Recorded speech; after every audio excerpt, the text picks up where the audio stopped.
Well, right now, I want you to just take a moment and picture your ideal day. Just take a moment and picture your ideal day. What does that ideal day look like for you? From when you wake up in the morning until you go to bed at night, what are the things that are included to make that ideal, that perfect day just for you? What are the things that are included in your ideal day? For me, it would be sleeping in. Definitely sleeping in. It would be a part of my ideal day. It would be going out to eat for breakfast with my family. I love breakfast food. Going out to eat and enjoying that. I would love to spend some of that time that morning to be able to go do something with God, to connect with God, maybe even go outside in nature, a hike or a walk. In the afternoon, actually, no, I forget that. I can't forget. After lunch, definitely a nap would be included in that ideal day. I can't forget nap in there. Then afternoon, it'll be playing with my family, maybe going to a park or something like that together. Then out to eat that night for dinner too. Work of cleaning up and making food is not part of the ideal day. Going out to eat is part of that. And then in the evening, after the kids are in bed, just be spending some quality time with my wife. So those are, and then definitely going to bed early and getting at least 8 hours of sleep that night. That would be part of my ideal day. Those are some of the things that would be included in that. So what would be part of your ideal day? Would it be more sleep? Would it be doing something outside in nature? Would it be spending quality time with family? Would it be include reading a good book? What would an ideal day look like for you? And I'm sure if we would take all of our responses together, there probably would be a typical theme that we'd see throughout our days. And be summed up with the word rest. Rest. Of course, rest looks different for each one of us here, but many things that would be included in our ideal day would be something that would give us rest. And what's interesting about that is if you're just like the typical American, we are bad, very bad at resting. We're bad at actually doing restful things. The typical American's bad at rest. I think this statistic from 2023 showcases this. That back in 2023, a survey showed that 62% of American workers who received paid time off did not use all of their vacation time. And looking further into that, those 62% actually let a third of that vacation time go to waste. We as Americans are bad at rest. Those ideal days that we just thought about and dreamed about are ideal for a reason. They just don't happen. They don't happen often. And this impacts us in significant ways. It hinders our physical health. It hinders our emotional health. And even though we don't really think about it either, it hinders our spiritual health. It hinders our spiritual formation. And if it hinders our spiritual formation, then we should take a serious look at how we rest. So anyways, today we're continuing on a series called Connected. And as we enter the Lenten season, which I know kicks off this Wednesday with Ash Wednesday, we're actually looking at some spiritual practices that we can do to actually help us connect with better with God. Again, these practices aren't things that we do in order to make us right in God's eyes. No, that's not what these are for. These are practices that help us align our hearts so that we can encounter Him more. And so for the next couple of weeks, we're going to look at a couple different practices, and we're going to actually look at three. But for today and next week, we're going to look at the practice of Sabbath. And today we're in Genesis chapter 2, verses 1 through 3. So feel free to turn your Bibles. You can pull it up on your smartphones. You can find the passage written out in your sermon notes in your bulletin. You also can follow along on the screen as well. But as you turn there, I want to go back to a couple weeks ago when I preached a sermon on spiritual formation. It was on a Sunday that we didn't have any in-person services because of the ice and snow. And of course, I put it up on our YouTube page, on our website, and all that. But of course, you may have missed it. And so I just want to do a quick overview this morning of that sermon. So spiritual formation is another phrase, another word that means spiritual growth or spiritual development. It's another word for discipleship. It's growing as a disciple of Jesus. In that sermon, I talked about the why and the what of spiritual formation. Well, here's the why. The why is why we talk about spiritual formation is that, again, we may feel like, I'm good, but the thing is that none of us are spiritually neutral. You might be thinking, I feel like I'm okay where I'm at. You're actually deceiving yourself when you believe that. Again, none of us stay where we're at. We're not neutral. We're either moving towards God or we're actually drifting away from Him. Every second of every day, we are being formed whether we like it or not. We're either going to be conformed more into the image of Jesus or be more conformed into the environment that's right around us. We're going to look more and more like Jesus, or we're going to look more and more like our culture. There's no way around it. So all of us are being formed. And I mentioned that week in that sermon, we resemble what we worship. Either it's for our ruin or for our restoration. So again, you might feel great where you're at right now. You're like, I'm good. Again, that's not really the reality behind things, though. We're not neutral. We're either moving forward or we're moving backwards. And another reason why we want to focus on spiritual formation, because if you're actually wanting to change at all, you're wanting to look different, it's not going to happen by accident. Spiritual formation does not happen by accident. Nobody stumbles their way into spiritual growth.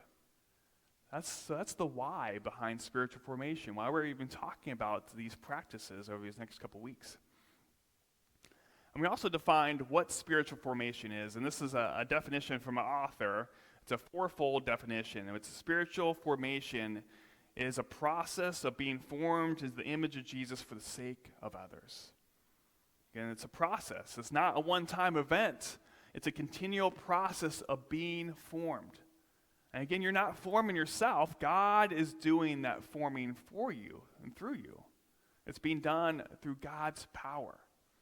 It's a process being formed in the image of Jesus. Jesus become more and more like Him, and it's not for our sake. It's not for our sake. It's for the sake of others. And so that's the definition that we're working through over the next couple weeks.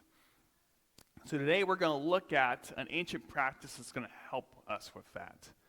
It's something that's going to be a benefit for our spiritual formation. And it's a practice that, like I mentioned before, we don't do very well. And it's a practice of Sabbath. Well, Sabbath, it actually comes from a Hebrew word. It's a Hebrew word actually called Shabbat. And Shabbat means to cease. It means to stop. And so what Sabbath is, it means to stop or to cease. Sabbath is the spiritual practice of stopping, of ceasing. It's the practice of resting. And for us and for our culture, this can be actually an odd practice. So you might be asking, why should I practice Sabbath? Why should I practice ceasing and stopping and resting? Well, again, the clear why, which motivates our what, is that practicing Sabbath will actually help your spiritual formation. If you practice Sabbath, it will help you grow spiritually. It is a means that God has given to us. It's a gift that God has given us to help us to grow, to change, to be different. It does bring about transformation. Practicing Sabbath will help you out physically. Practicing Sabbath will help you out emotionally. And practicing Sabbath will help you out spiritually. It helps you connect with our God. It helps you connect with others. It helps you connect with Jesus. So the practice of Sabbath is really actually meant to be a blessing. And I say that because for many folks, some of you have grown up in traditions where practicing Sabbath did not feel like a blessing at all. It actually felt more like a burden. And the practice of Sabbath is never meant to be burdensome. God did not give it to us to be a burden for us. It's meant to be a benefit and a blessing. So if you think about this idea of practicing Sabbath as a hindrance, that's the wrong mindset to have. It's actually there to help you. It's there to bless you. And again, most of us know that we need to be better at stopping, at ceasing, at resting. And for a lot of us, we're constantly on the move. We're constantly going. We have a culture that just feeds into that cycle of always needing to do something, always need to work, always doing. Yeah, we also have a culture that advertises the idea that we need to stop and rest. Again, look at your commercials on TV. Look at the things you find online, ads that you find online. You know, how many advertisements are promoting that you just stop or cease or rest? Whether it's buying beds or mattresses, or renting an Airbnb or a getaway, vacation getaway. It's one of those things that they kind of push and promote this idea of rest, but the idea behind that is that you can't really buy rest. You can't buy Sabbath. You can't buy it. Again, you don't need to have that hot tub in order to Sabbath. You don't need a cabin in the woods to rest and to stop. You don't need a patio furniture in order to rest. You don't need a monthly membership at the spa. What we all need to do is to stop. We need to stop. We need to train ourselves to stop. We have to train ourselves to stop. So let's go into our passage today. In Genesis chapter 2, verses 1 through 3. And again, this is this is the origin of Sabbath. We don't see that English word pop up here, but the Hebrew word is actually in there.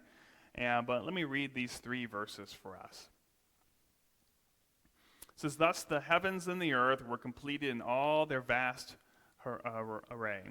By the seventh day, God had finished the work he had been doing. So on the seventh day, he rested from all his work. Then God blessed the seventh day and made it holy, because on it he rested from all the work of creating that he had done." So again, you see that word repeated at least twice in here, the word that God rested. He rested. And literally it means that God Sabbathed. He Sabbathed from all his work. He Sabbathed from the work that he's done and his creation. He rested. Now, God does not need to rest at all. That's a wrong conception of who God is. God doesn't grow tired at all. The psalmist actually says that God neither sleeps nor slumbers. God is not resting because he's exhausted, that he needs a little break. God stopped, God ceased, God rested because he was modeling a spiritual rhythm for us. God is modeling a spiritual formation rhythm that is needed for our lives. He's showing us what he wants us to be like. And you know what? He actually built Sabbath into the rhythm of creation. He built it into the actual fabric of creation. Of course, is there a need to work? Yes. Work is good. Work is not a bad thing.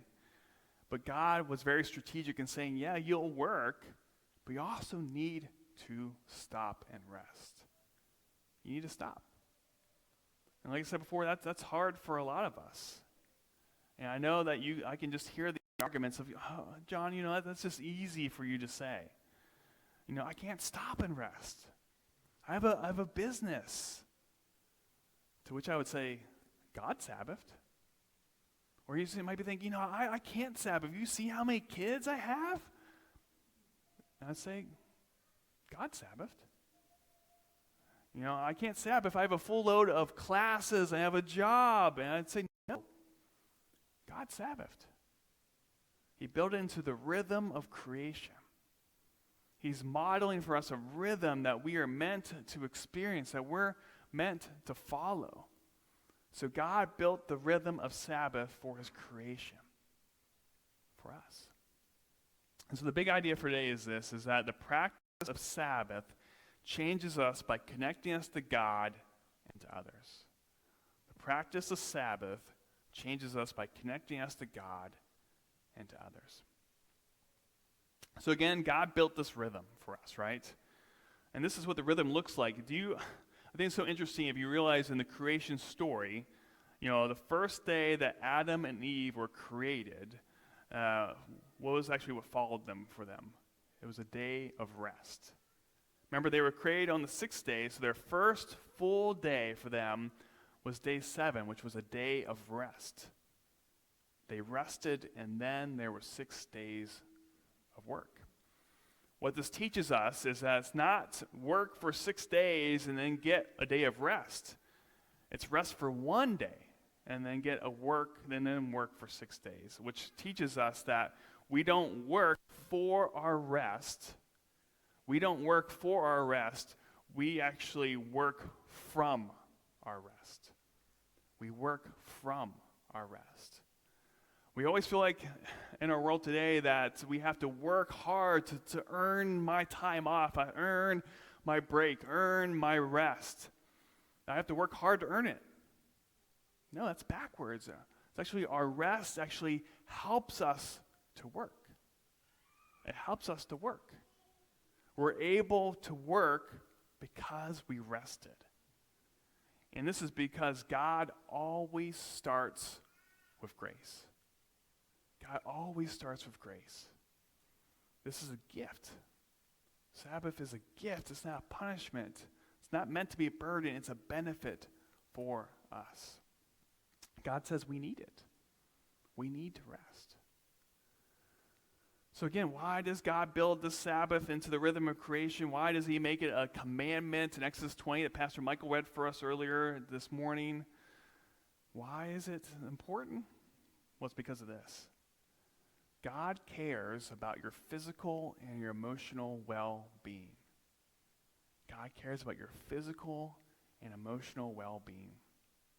God cares about those things. You see that here in Psalm chapter 35, verse 27. It says, "May those who delight in my vindication shout for joy and gladness. May they always say, 'The Lord be exalted, who delights in the well-being of his servant.'" God delights in your well-being. He cares about your physical and emotional well-being. Again, most of us probably in this room are feeling tired today. If I were to poll this room, many of us would probably say that we're tired, that we're exhausted. In our world today, we do more now and we sleep less. I would ask you if you had 8 hours of sleep last night. I'm sure many of you maybe didn't get that last night. I know I didn't get that last night. And so we always feel like there's more to do and there's less time to sleep. The reality is that the insufficient sleep and rest has a profound effect on our bodies and minds. Insufficient sleep has a profound effect on our bodies and minds. John Mark Comer, in one of his books, he shares this Japanese word. The Japanese word is karoshi. And you probably don't know what that word means, unless you know Japanese, which I don't think any of you did. But the word karoshi is actually a Japanese word that means death by overwork. Death by overwork. The Japanese culture actually has a term that recognizes that overwork can be deadly. And what's concerning about that is actually the Americans, we work more than the culture that has defined this word of death by overwork. We actually work a typical American worker actually works 137 hours more than the Japanese worker does in Japan. And so, our lack of rest is actually can kill us. It can kill us. It's death by overwork. And our lack of rest is changing us. It's changing our physical bodies. It's changing our emotional habits. And it's changing all those things for the worst. And you know what? Our physical bodies, our emotional state, and our spiritual state are all intertwined with each other. They're connected to each other. And that's why God also cares about our spiritual well-being. God cares about your spiritual well-being. 1 Timothy chapter 4, verse 8, I read this during a spiritual formation sermon a couple weeks ago. It says, "For physical training is of some value, but godliness has value for all things, holding promise for both the present life and the life to come. And God, that means God right here, he cares about our spiritual life. He cares about our spiritual formation. And our mission statement here at Prince Street Church is the praise God, serve others, and cultivate disciples. That is our mission statement. And it comes out of the Great Commandment. It comes out of the Great Commission, that we want to love God, we want to love others, and we want to help other people to love God and love others. And so I share all those things. I share that because the point here is that the metric that we have as believers, is love. Love for him, love for others. And so the metric of how we're doing spiritually is, am I loving God well? Am I loving God well? Am I loving God? Am I loving my family well? Am I loving my staff well? For me, my church staff. Am I loving the church well? Am I loving those who are my neighbors well? Am I loving political leaders well? Am I loving those people who think differently or live differently than me? Our metric for our spiritual well-being is love. And do you know what is really, really hard to do when we're exhausted and when we're tired and we're just spent? It's really hard to love, isn't it? It's hard to love. When I'm tired, you know what normally happens? The fruit of the Spirit is not very evident in me when I'm tired. When I'm exhausted, I don't bear joy. When I'm tired, I am usually not patient. I'm more irritable. I'm not usually more gentle. I'm not more self-controlled. And when we're tired, we are more inclined to sin, to fall into temptation. We're more inclined to rebel. We're more inclined to go after things that we know that we're not supposed to. Our defenses, they go down. When you've accidentally woken up the other person that's in the bed with your spouse, do they typically respond to you with warmth and grace? No. No, not one bit. They didn't greet you with a holy kiss when you accidentally woke them up in the middle of the night. They're not happy for that accidental wake-up call. Actually, just the other week, my wife was coming back to bed after putting Evie back to sleep in the middle of the night, and I was sleeping with my face towards her and breathing rather heavily. I had a stuffy nose, and it was kind of a little bit more of a snory-ish type of sleep. And so she gets in the bed, and she wishes for me to just roll over and take my loud breathing away from her so she can go back to sleep. And so she actually wakes me up and tells me that I'm breathing hard. And so I go, okay, and I immediately fall back asleep. I didn't roll over. No, I did not get the hint whatsoever in the middle of the night. I just went back to breathing really loudly towards her. And I know for a fact that she was not like, oh, well, no. She wasn't happy about that because she was tired. She wanted to go back to sleep, and I was hindering her ability to do that. Again, we're not meant to live in a tired, exhausted life. Jesus isn't calling us to that. He's not calling us to be exhausted, to be worn out, to live a zero-margin life. Again, you don't see that being modeled in Scripture. You don't see that being modeled by God. And so here's the practical application for a day. What is the practice of Sabbath? What does that really look like practically for us? And I love this definition. This is from John Mark Comer. Sabbath is a 24-hour time period in which we stop all work and set aside a day to rest, delight, and worship Jesus. It's a 24-hour period where we intentionally stop. We're stopping our work. We do that to rest, to delight, and to worship Jesus. Again, it's not meant to be a burden. It's meant to be a benefit. It's meant to be a blessing for us. It's time to stop that daily grind and just rest. To rest, delight, and worship. Now, next week, we're going to look into what it means to delight and worship Jesus. But, so sorry, if you want to hear those things, you have to come back next week. But today, my challenge is for us is just to stop and to rest. To stop and rest. Sabbath can change you. It can deepen your faith. It can be transformative. We need to just stop and to rest. And so I want to help you learn how to Sabbath well. A source that's been helpful for me on the Sabbath is a website that I want to provide for you. It's called practicingtheway.org, and you can do /Sabbath. Actually, that is in your sermon notes too, so you don't have to necessarily write it down if you just have it in there. It's actually has a lot of great resources on many different practices, including Sabbath. It's produced by John Mark Comer, who I mentioned a little bit earlier. And I encourage you to take a look at that this week. Like I said, next week we're going to look way more what it looks like to delight in worship on Sabbath. But today I just want to encourage you to look at this website sometime and encourage you to stop and rest. So there's 2 application points I have for you today. First is I want you to pick a time to practice Sabbath. Pick a time to actually practice Sabbath. Pick a day, or for some of you, you may be like, I just can't do a whole day right now.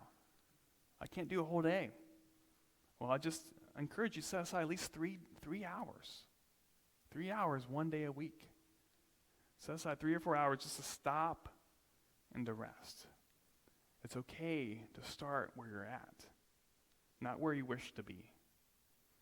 Again, what I love about God is that God is so gracious. He starts where we're at. He helps us start where we're at. So choose a day.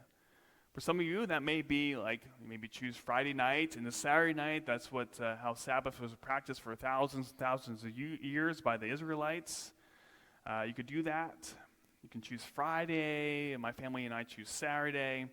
Maybe it's Sunday where you start off the day coming to service like we're doing right now and worshiping Jesus, and then take the rest of the day to rest and reflect. So again, first application point, pick a day. Pick a time. And if you don't schedule it, guess what happens? You don't do it. You won't do it. So pick a start time, pick an end time for your Sabbath. And then secondly, I would encourage you to pick 2 or 3 Sabbath activities. Again, don't view it as a burdensome to-do list, but what kind of activities that draw your heart to God? What kind of activities draw your heart to God? Again, some of these you can do alone. Some of these activities you can do with others, like your family or friends. It could be like have a meal with others. It could be going a walk or hike. It could be take a nap and just rest. It could be journaling. It could be doing an extended quiet time with God. Again, these are activities that are meant to direct your heart to Him. What are 2 or 3 activities that will help you practice Sabbath? Again, that resource, that website I gave you a little bit earlier is a great way to look, give you some examples in that. So as we talk about Sabbath, as we talk about rest, these are practices that are meant to align our heart to God. And Sabbath also reminds us of the gospel, doesn't it? The gospel is all about that God's rest that He brings. And of course, these practices that we're talking about of finding rest, it's actually a shadow of the rest that God has in store for us. And the rest that He's given to us because of the work of Jesus. It's not our work that gets this rest. It's His work. And that's the good news of the gospel. That is the great news of our Christian faith. Now, if you're here today and you don't know Jesus, the way that you can have peace and rest with God is by stopping yourself and saying, no, I can't do anything for myself anymore. I can't. God, I need you to do something for me. And guess what? It's not done that for. God has already done that work for you. The work that Jesus came, He actually came to die a death we deserve, and not only did He die, He rose from the dead and gives us a newness of life. The perfection that we can never earn or deserve. That's the beauty of the gospel right there. That's the good news. So practicing Sabbath is actually a reminder of what God has already done for us. And so we need to model that, to remind us. And every single time that we practice Sabbath is a continual reminder and proclaiming of the good news of Jesus Christ. So let's pray. Father in heaven, we want to rest more in you. We want to find our hope, our life, our peace in you. You're the hope, the life, the peace that only you can give, God. And God, we are tired. Many of us are tired, and we're worn out, we're exhausted, we're frustrated. God, would you give us grace? Would you give us rest?